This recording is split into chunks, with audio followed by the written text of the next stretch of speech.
Did you know you can turn a boring pivot table into a fully interactive dashboard with just 2 clicks? In the next 60 seconds, I will show you how to use Excel slicers. Most Excel users waste valuable time manually changing the filter dropdowns inside their pivot tables every single time they want to see different data. First, click anywhere inside your pivot table to activate it. Then go to the Pivot Table Analyze tab that appears at the top of the ribbon. You will see it highlighted in green.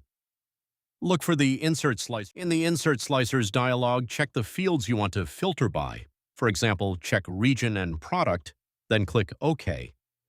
Excel will instantly drop colorful click. Watch what happens when you click the North button on the Region Slicer.